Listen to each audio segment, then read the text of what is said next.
va se focaliser sur les jeunes parents et puis cet après-midi sur l'éveil à la fois des familles.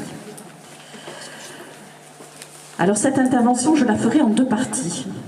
Une première partie sur les attentes et besoins des jeunes parents d'aujourd'hui, et puis une deuxième plus pastorale, sur un petit peu leur rapport à la foi, et puis la manière de les accueillir dans nos communautés. Alors la première partie, les attentes et besoins des jeunes parents. Alors je ne suis pas psy, c'est pas mon métier du tout, et je vais reprendre dans cette partie le travail mené avec une psychologue clinicienne, Anne Mortureux, un travail qu'on avait mené au niveau national. Donc elle est psychologue clinicienne à Paris, à l'hôpital Cochin, en particulier aussi dans un centre de PMA. Bon, elle a 5 enfants. Elle a aussi une solide formation d'accompagnatrice spirituelle, puisqu'avec son époux, ils sont responsables de la préparation au mariage au centre jésuite de Paris, au centre Manrese. Voilà, donc elle est ignatienne. Et nous avions donc réfléchi à cette phase, cette étape de la vie qu'est le devenir parent. Je dis bien devenir parent. Alors qui sont ces jeunes adultes qui deviennent parents? Donc on va essayer de les observer un petit peu de loin. Bon, sachant qu'évidemment, ça, vous l'entendez plus là? Si. Voilà. Ce sont évidemment, c'est une prise, on les regarde à distance, et il est bien évident que chaque jeune parent a une histoire singulière, hein, que tout ne s'applique pas forcément. Hein. Voilà. Donc une première partie sur ce que vivent ces jeunes parents, une deuxième sur la crise. Elle a un joli nom parce que cette crise du devenir parent est complètement identifiée par les professionnels, par les psychologues. C'est la crise maturative du devenir parent et puis leurs attentes. Alors, lorsque l'enfant paraît, c'est un vrai bouleversement. Et la naissance représente dans la vie du couple un moment unique, avec une très forte charge affective et émotionnelle. Alors elle est à la fois l'occasion de raviver, de resserrer les liens au niveau de la famille. Elle ravive aussi souvent de bons souvenirs, mais elle peut aussi faire ressortir les douleurs d'une histoire un peu compliquée. Et la naissance reste un moment de crise potentielle majeure. Il faut en avoir conscience. Et du fait de la raréfaction des naissances et de l'individualisation de la vie d'aujourd'hui, eh bien, les jeunes parents ne sont souvent qu'insuffisamment préparés. Donc, très important de les informer, les rassurer, les soutenir, parce que des défis les attendent. Il leur faut apprendre à être parents. Alors, ils le désirent ardemment, mais jusque-là, ils étaient centrés sur une vie de couple, et la vie va prendre une nouvelle dimension avec des joies formidables, mais aussi des soucis inattendus. Alors souvent, la première année de l'enfant est parfois vécue de manière problématique par les jeunes parents. La crise maturative, en fait, on dit, on l'identifie, elle démarre dès le désir d'enfant et elle perdure à peu près jusqu'à 1 an après la naissance de l'enfant. Est-ce que c'est trop près ou... Parce que j'entends des petits... C'est bon ou... Non, il faut que le micro le mettre un peu plus loin. Un peu plus loin, c'est ça. Parce que j'entends des petits... il est trop près, là. D'accord. Voilà, alors regardons leur cadre de vie. Alors aujourd'hui, le cadre de vie des parents, c'est déjà le cadre de vie professionnel, amical, familial, aussi toutes les associations auxquelles ils appartiennent. Mais ce cadre se compose aussi de toutes les représentations qu'ils ont, tous ces présupposés qu'ils ont sur l'enfance, le bébé qui va naître, et sur la paternité ou la maternité. Et les attentes et la façon de faire, et puis la vie quotidienne des jeunes parents, tout ça a beaucoup varié dans l'histoire. Et dans notre société aujourd'hui, qui est dite post-moderne et qui est complexe, eh bien l'enfance a été hissée un petit peu sur un piédestal. Voilà. Ce qui ne facilite pas la vie des petits et de leur mère ou de leur père. Cette grande valorisation du bébé peut amener des tensions qui peuvent s'installer finalement entre la représentation que l'on se fait de la vie de la maternité et puis la réalité quotidienne que vont vivre les parents. Et finalement, aujourd'hui, ce n'est pas plus facile d'être parent qu'il y a 10 ou 20 ans. Au contraire, on constate, les professionnels constatent, que les parents sont souvent plus angoissés et que certains, dans les cabinets, arrivent beaucoup de personnes en burn-out. Voilà, hein, ils sont plus sollicités. Voilà. D'un côté, on encense leurs fonctions, mais simultanément, les mères de famille disent, eh bien, les soins au bébé restent peu valorisés quand même dans la société. Et elles sont confrontées à toutes les exigences aussi d'une carrière professionnelle, les exigences économiques. Comme dirait Anne Mortureux, dans un dîner en société, eh bien, on a beau glorifier la maternité, eh bien, c'est souvent la carrière professionnelle qui est mise en avant, et pas les soins au bébé. Voilà, alors la seconde moitié du XXe siècle a connu un nombre important d'innovations qui ont entraîné une mutation très profonde dans les représentations concernant l'enfance. Alors la première, classique, hein, c'est la maîtrise de plus en plus grande de la conception, au moins dans les pays occidentaux. La deuxième, alors ça dont il faut avoir conscience, c'est la nucléarisation de la famille. Alors qu'est-ce que ça veut dire ? La famille, ça va être papa, maman et bébé. C'est-à-dire que ce qui fait famille, ce n'est plus le lien conjugal, c'est le lien, c'est l'enfant qui fait famille aujourd'hui. Ça, c'est une évolution de ces dernières années. Voilà, et c'est à prendre en compte. Et la troisième innovation, c'est la découverte de compétences de plus en plus précoces, hein, chez le bébé, le nouveau-né et maintenant le fœtus. Donc on en sait de plus en plus, hein, sur les enfants, et donc c'est vrai que ça ne simplifie pas non plus la vie des parents. Alors les familles d'aujourd'hui sont aussi de plus en plus diverses, avec deux évolutions majeures. On a plus d'une famille sur 4 qui est monoparentale, voilà, et puis un grand nombre de familles recomposées. Mais tous les sondages montrent que la famille reste quand même une valeur, elle a une place centrale dans les valeurs plébiscitées par la génération d'aujourd'hui. Et si on prend les 25-34 ans, 89% d'entre eux souhaitent vraiment avoir une vie de famille avec le même conjoint tout au long de la vie. C'est pas rien, 89% aujourd'hui. Hein, voilà. Alors, le type de rapport entre les personnes qui composent la famille a évolué. D'un rapport de type économique, qui était le ciment de la famille, mais finalement, le ciment est devenu affectif. La boussole aujourd'hui, c'est l'affectivité. Ça, c'est vraiment à avoir, on verra les conséquences, hein, que ça peut avoir.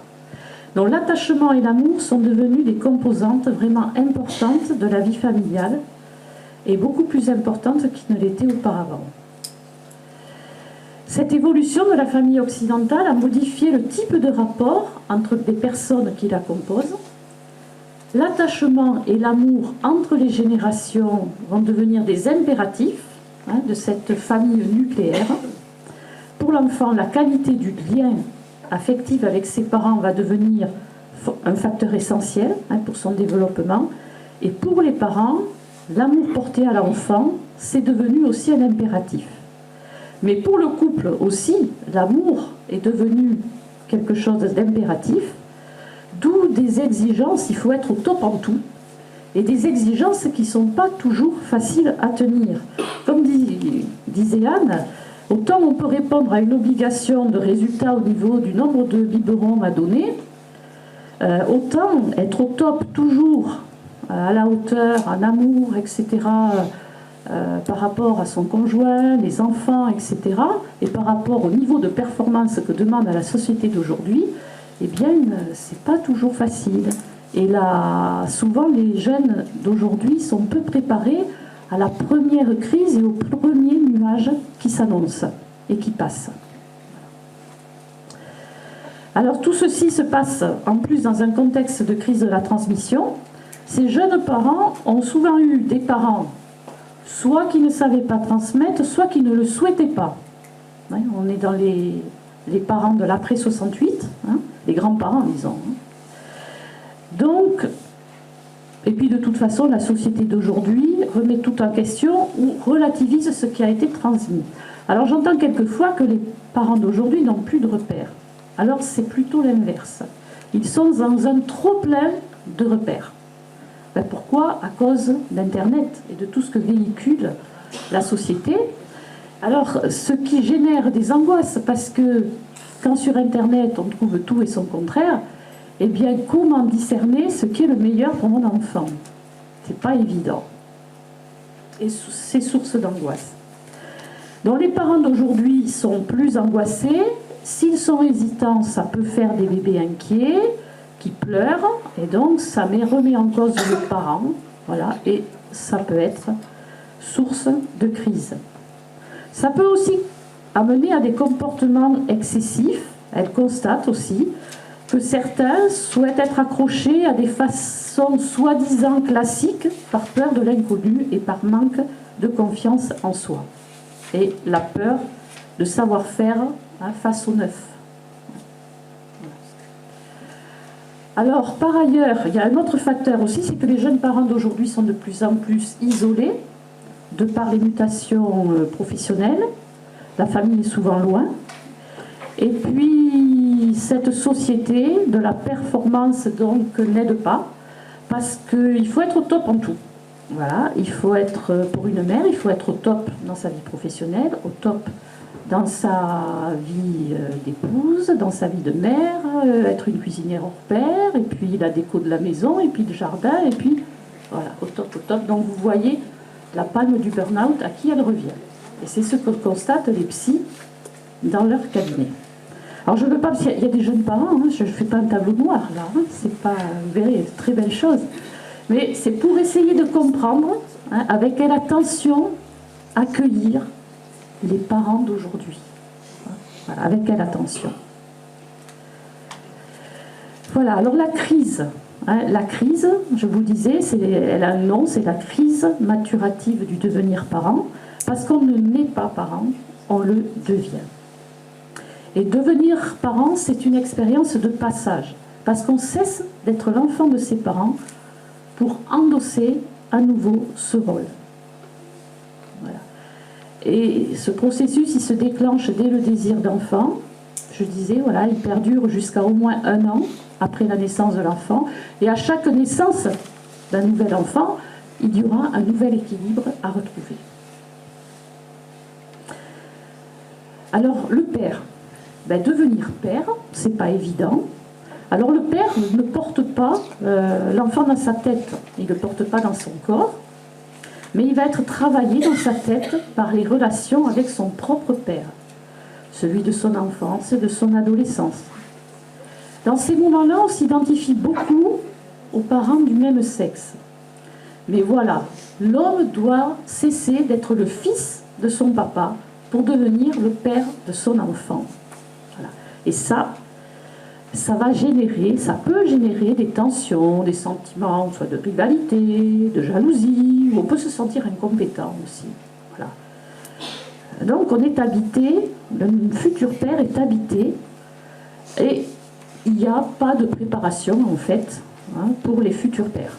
Voilà, ils peuvent préparer la chambre, venir filmer l'accouchement, mais il n'y a pas grand-chose d'autre. Voilà, nous disait Anne.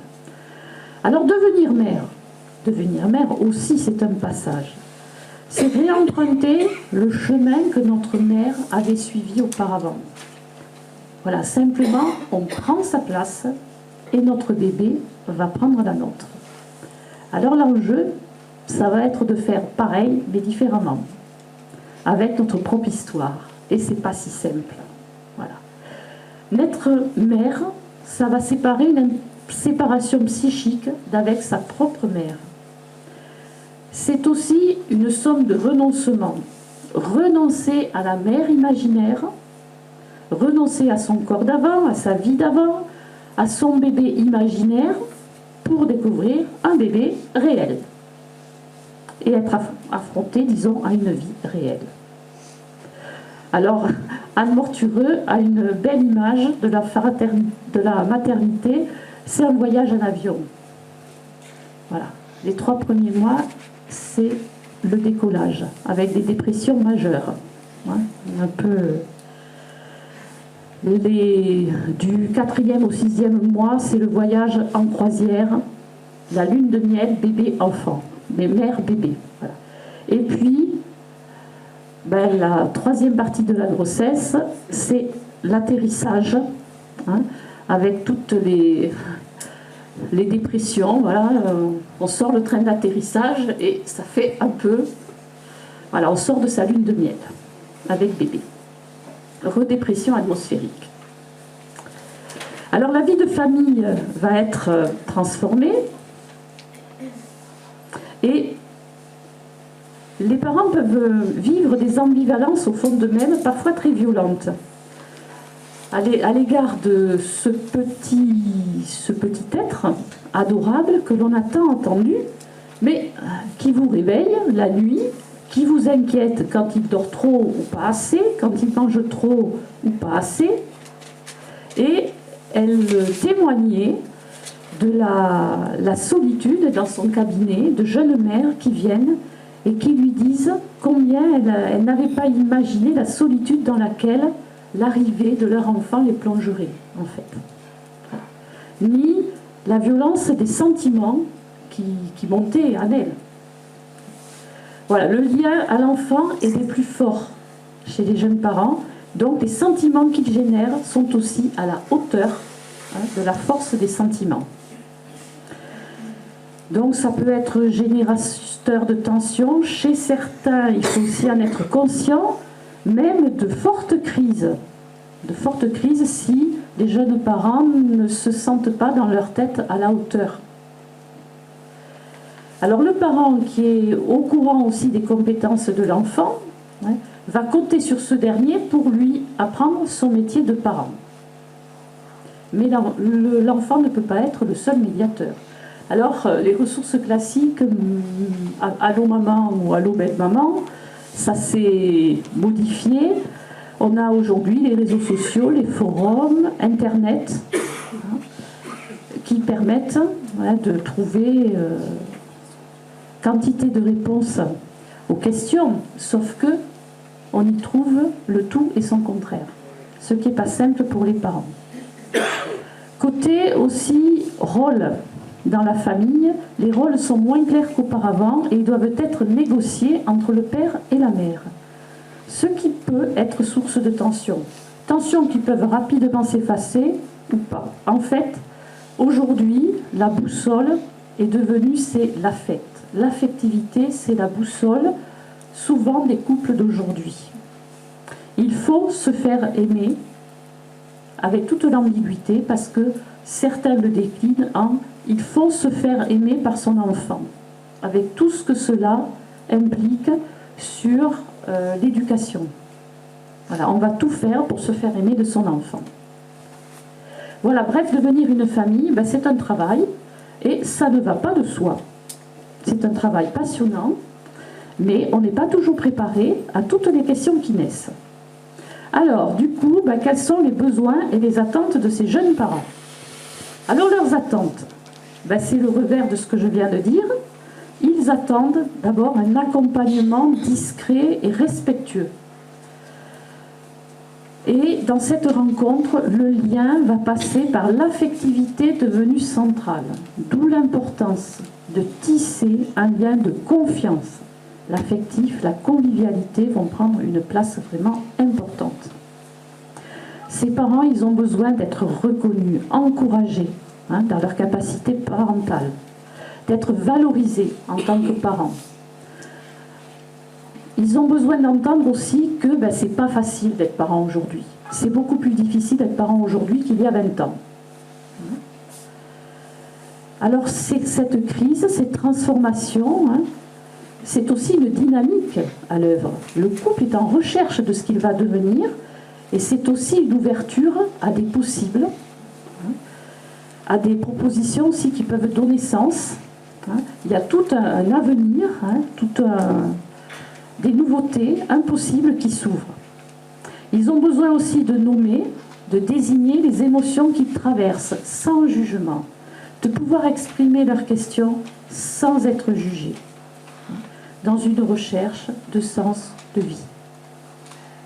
Ce qui interroge notre capacité d'accueil au sein des paroisses. Et ça demande une réelle formation d'accueillir les jeunes parents aujourd'hui. Alors, leur dynamisme vital. Le dynamisme vital majeur, c'est le souci de l'enfant. Ils veulent le meilleur pour leur enfant. Et pour ça, ils sont prêts à tout. Aujourd'hui, les parents sont vraiment prêts à tout pour leur enfant.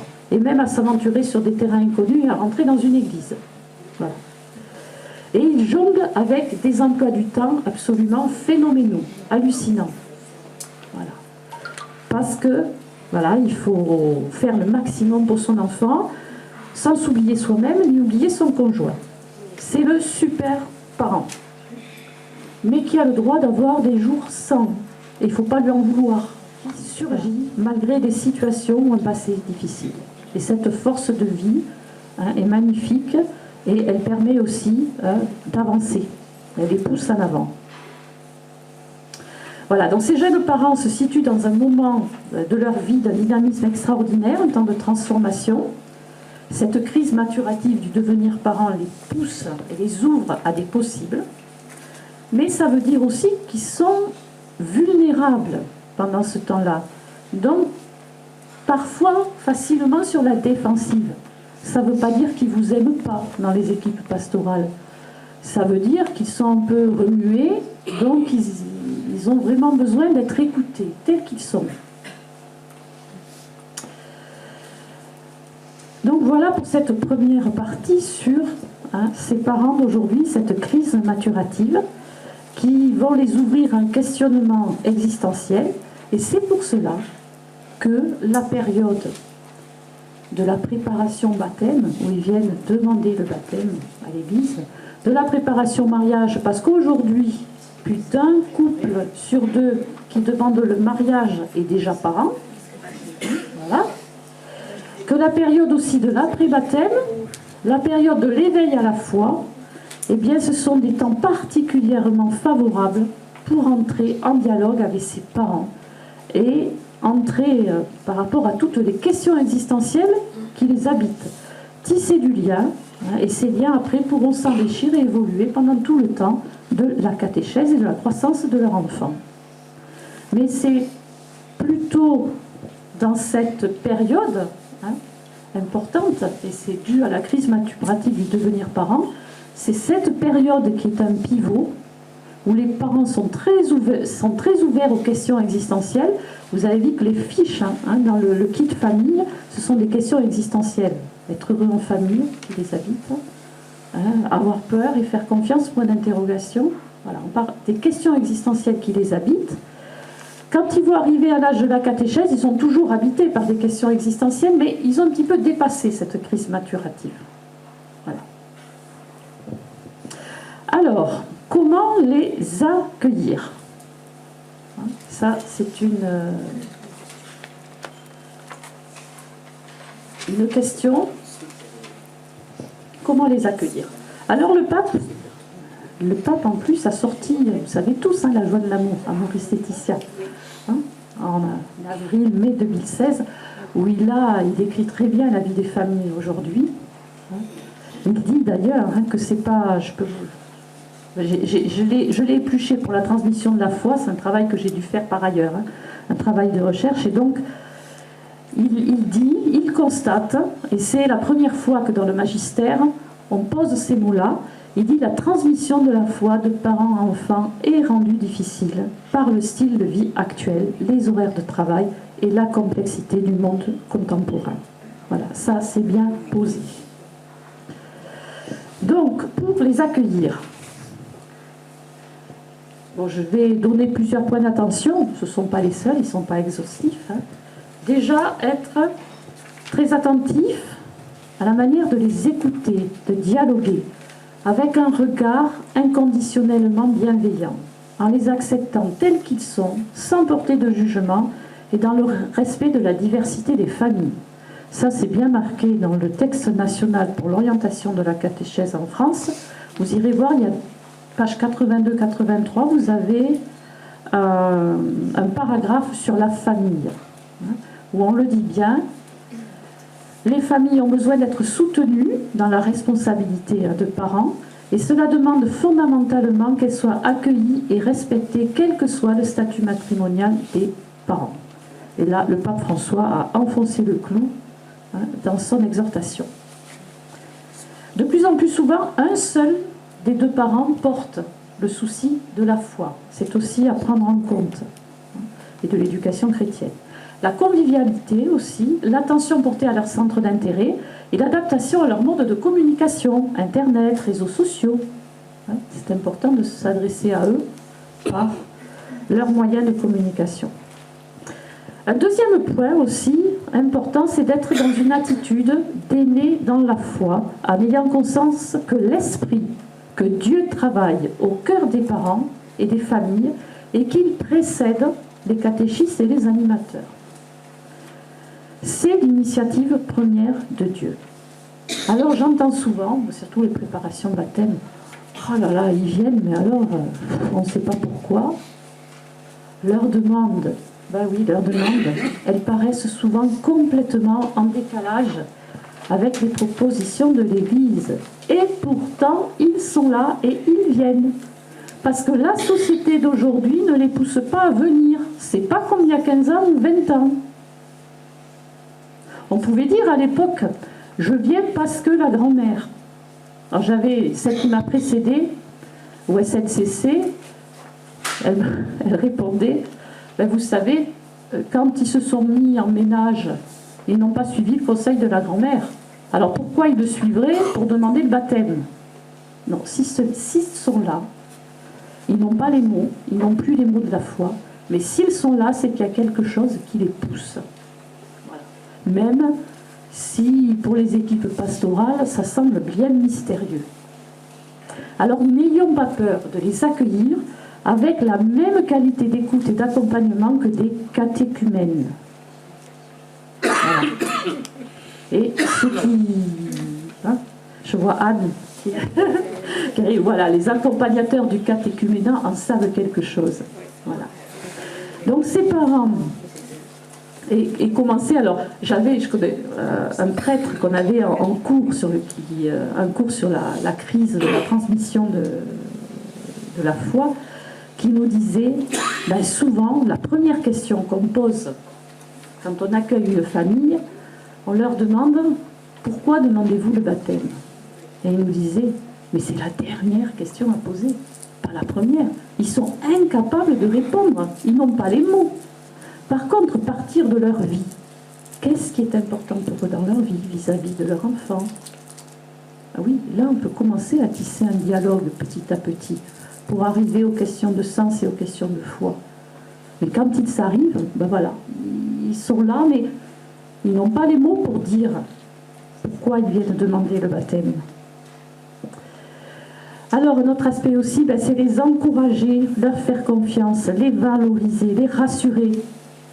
Reconnaître la difficulté d'être parent aujourd'hui. Et ça, alors là, le pape François, il en met une couche là-dessus. Il dit bien qu'il faut raviver cette alliance entre la famille et la communauté chrétienne.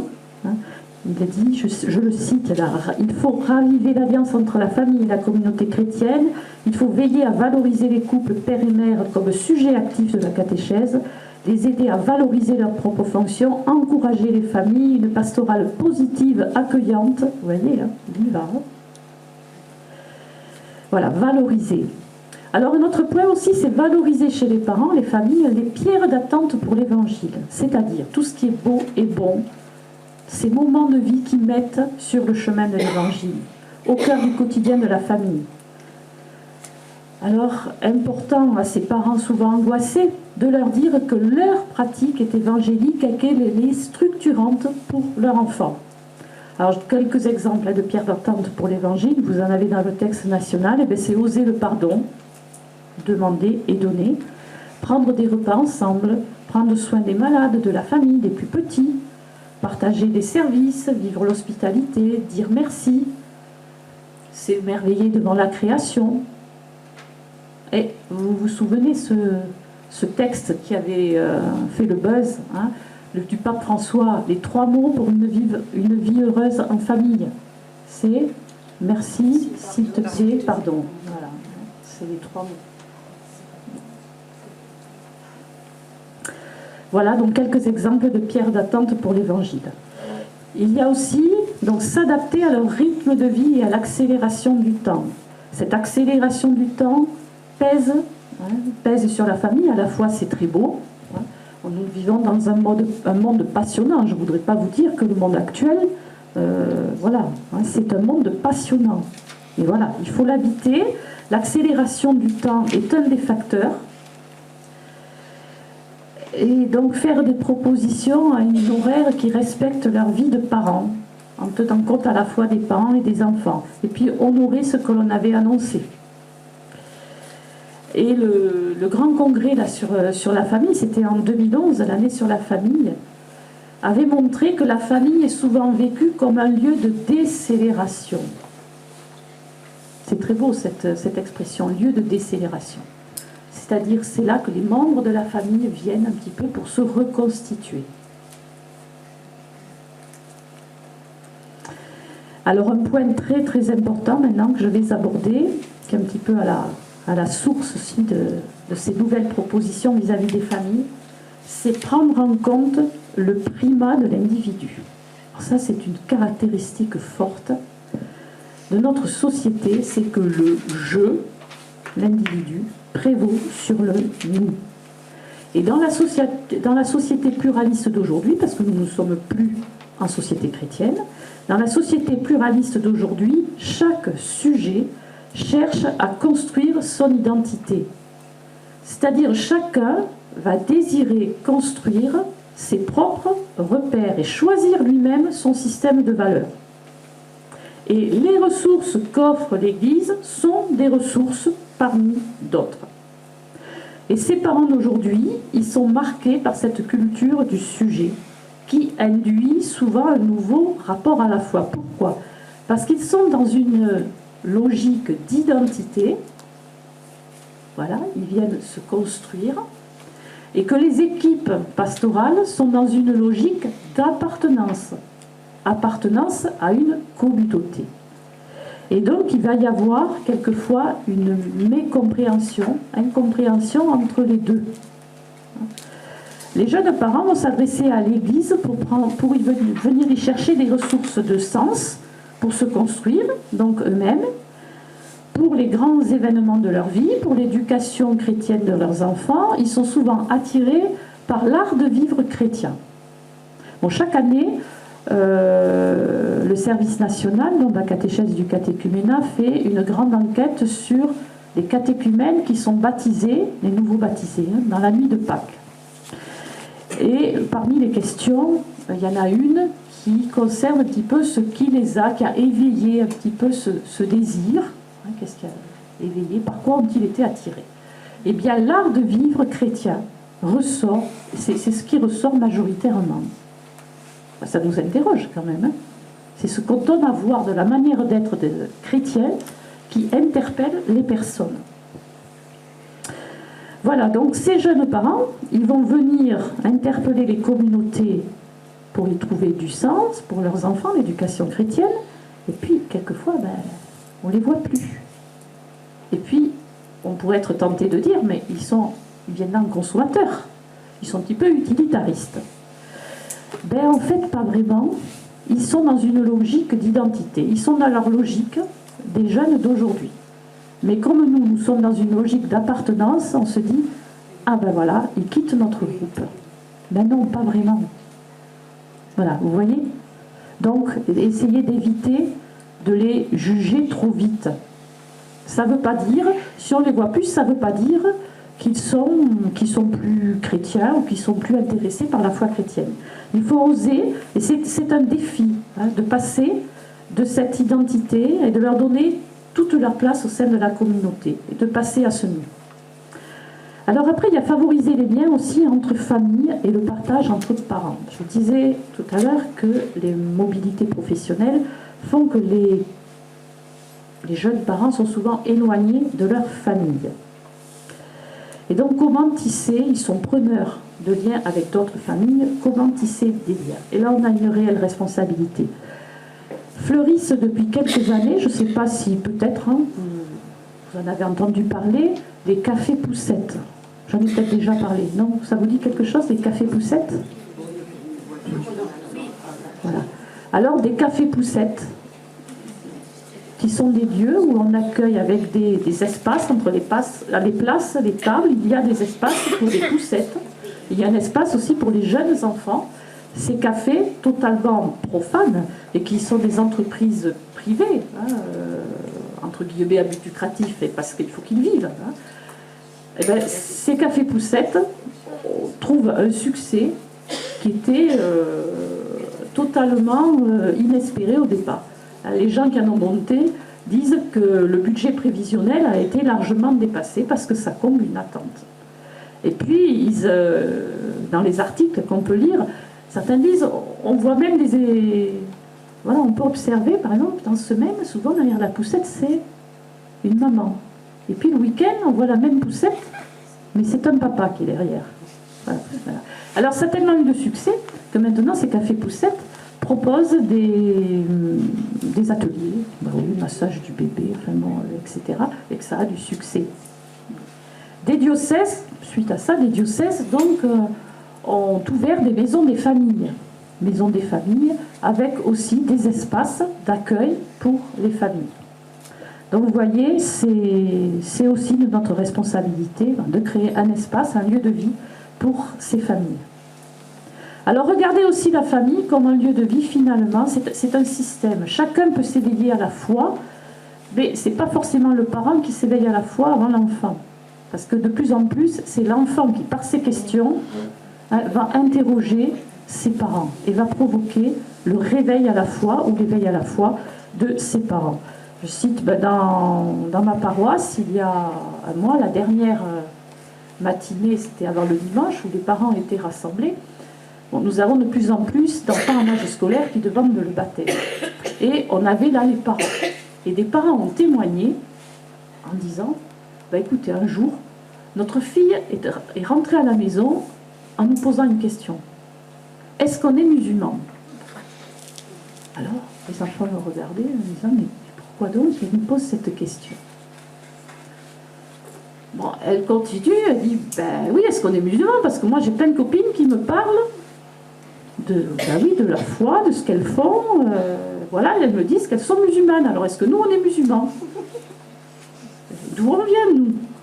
Là, les parents, voilà, ils sont calés, puis ça les a mis en chemin. Et du coup, c'est ce qui a provoqué l'inscription au caté.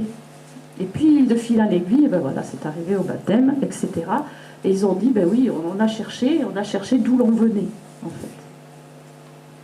Alors, j'ai rien contre les musulmans, hein, c'est pas ça, mais c'est vraiment parce que vous voyez, une question, l'enfant est arrivé en disant ce qu'il entendait à l'école, et du coup, les parents ont été remués par la question et ça a poussé à faire un chemin. Alors, oser faire des propositions explicites aux parents, pour eux-mêmes, ou soit s'adresser à toute la famille lors de rencontres, de temps forts, de temps intergénérationnels et aussi pour la demande sacramentelle, les demandes sacramentelles. Donc, aider les parents à accueillir ces questions éducatives, les questions humaines existentielles et les questions de foi qu'ils rencontrent en famille. Et puis, leur permettre aussi de passer à une pastorale de la proposition. Ça, c'est un enjeu de la nouvelle évangélisation. C'est oser proposer le baptême, le mariage, comme un chemin de bonheur, des ressources pour mieux tenir debout dans la vie, pour nourrir leur vie de famille, leur vie de couple et de parents. Voilà, le proposer comme un chemin de bonheur qui aussi les aidera à traverser les questions existentielles, les joies comme les difficultés. Et on peut avoir des surprises.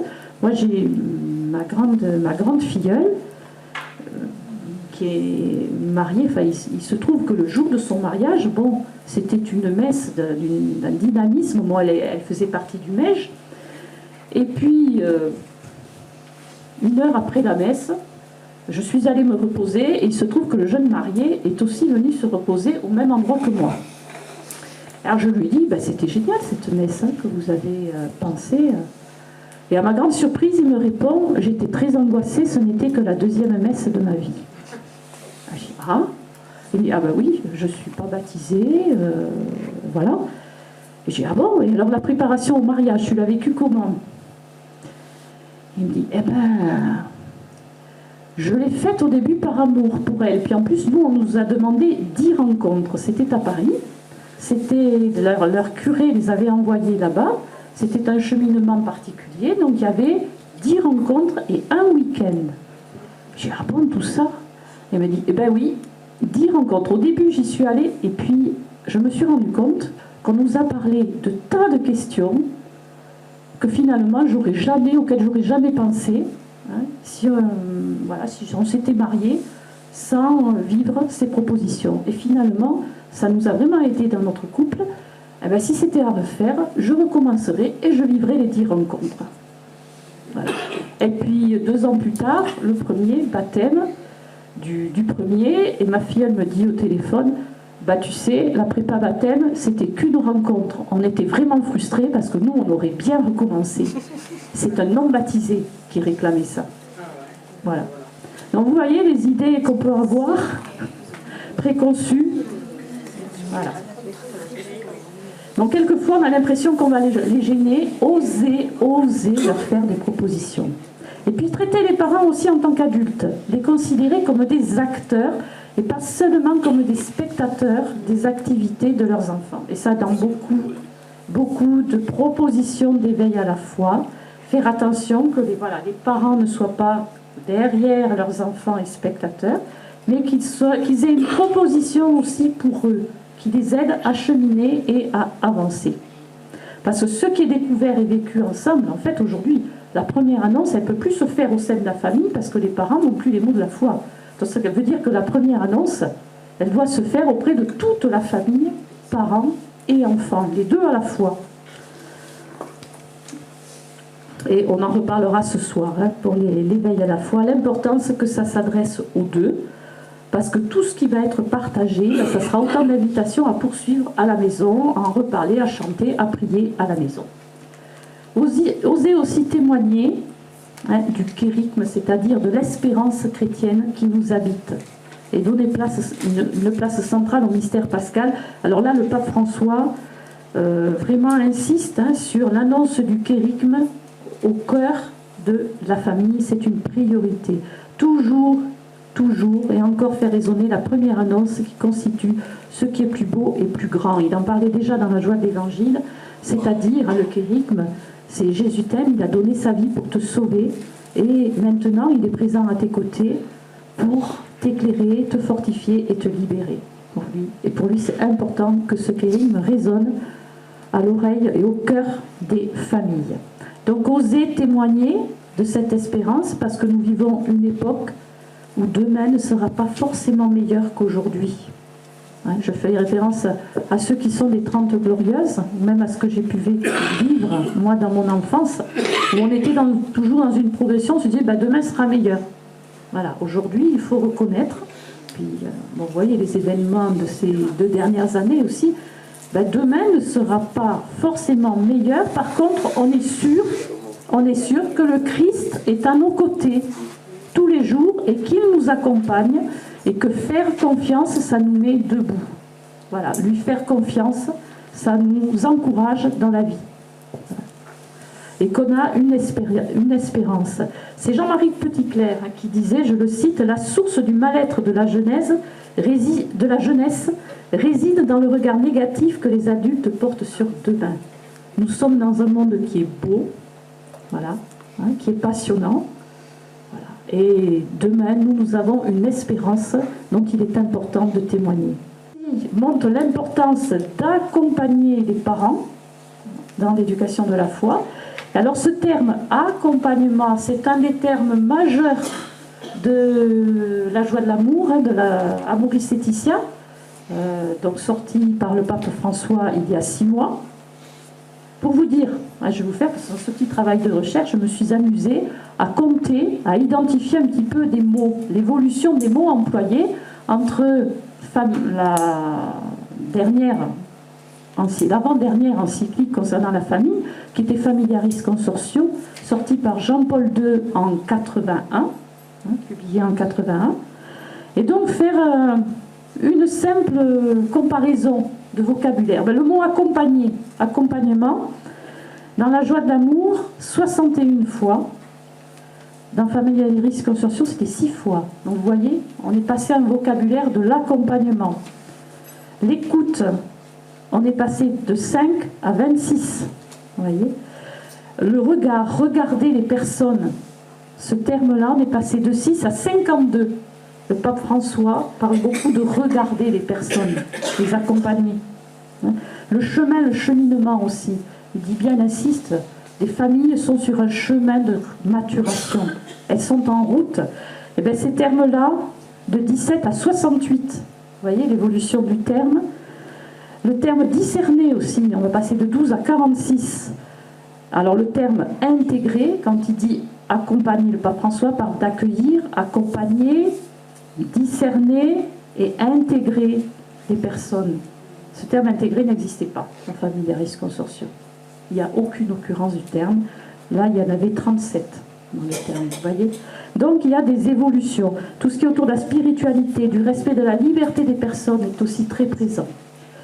Et quand on... Bon, ça, c'est de manière générale, mais quand on épluche aussi tout ce qui concerne la transmission de la foi, eh bien, c'est tous ces termes aussi, tout le champ lié à l'accompagnement, le soutien, l'accueil et le dialogue, c'est aussi le champ le plus présent, avec une expression totalement nouvelle dans le magistère concernant les parents, c'est des espaces d'accompagnement.